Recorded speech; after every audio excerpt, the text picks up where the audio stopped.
Hello, नमस्कार। मैं प्रदीप कुमार। आज हम बात करेंगे कि हम बच्चे से ऐसी कौन कौन सी एक्टिविटी करा सकते हैं जिसके बेसिस पे उनका ब्रेन का ग्रोथ होता है। पहली बात, activity depend on the skills only.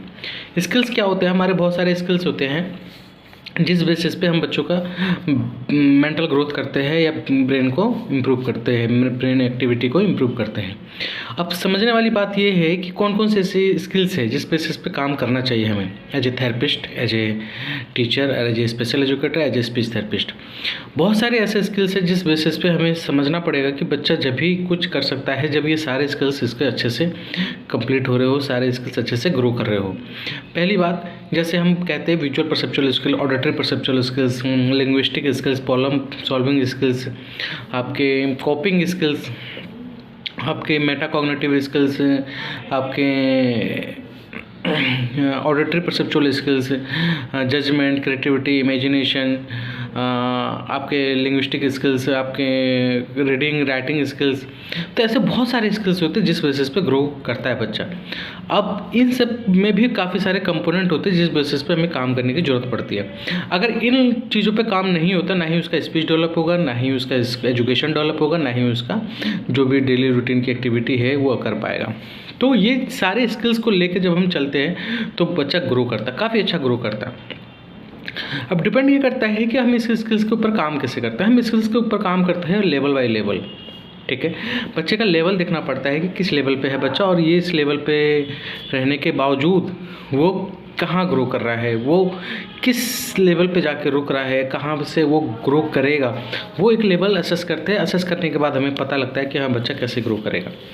अब समझने वाली बात यह है कि जब हम लेवल देख लेते हैं, उसका असेसमेंट देख लिया, असेसमेंट कर लिया हम लोगों ने, अब उस पर काम कैसे करना है। अब जैसे सपोज दैट एक आपने कोई भी स्किल्स उठा लेते हैं, जैसे suppose that visual perceptual skill उठा लेते हैं।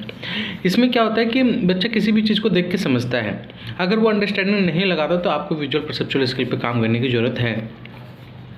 तो हमें हर स्किल्स के ऊपर सोचना पड़ेगा, हमें हर स्किल्स के ऊपर ध्यान रखना पड़ेगा कि क्या ये मेरे बच्चे के लिए नीडी है कि नहीं है। और हर स्किल्स नीडी है, ऐसा नहीं है कि हर स्किल्स के ऊपर काम नहीं करेंगे तो बात बन जाएगी, नहीं, आपको करना पड़ेगा। अगर आपके बच्चे को अपना हायर लेवल पे लेके जाना है, या स्पेशल बच्चे को नॉर्मल की तरफ लेके जाना है, या एक अच्छा एकेडमिक ग्रोथ देना है उस बच्चे को, तो हम ये सारे स्किल्स पे काम करते हैं। अब आता है हमारा कि क्वेश्चन ये उठता है कि जैसे हमारे बच्चे होते हैं, वो कई पेरेंट्स ऐसे बोलते हैं कि हमारे बच्चे स्कूल में जाते हैं तो परफॉर्म नहीं करते हैं, या बिहेवियर दिखाते हैं, या ये समझ सकते हैं कि उसे याद नहीं रहता कोई चीज़। तो देखिए, मैं सभी पेरेंट्स को कहना चाहूँगा कि जो जिस स्किल्स की मैं बात कर रहा हूँ उस स्किल्स को लेके आप कभी सोचे भी नहीं समझे होंगे। और हम ज़्यादातर जब सेंटरों में जाते हैं तो हमें ग्रोस मोटर और फाइन मोटर और सेंसरी देखने को मिलता है, इसके अलावा कोई चीज़ नहीं मिलता हमें देखने को लिए।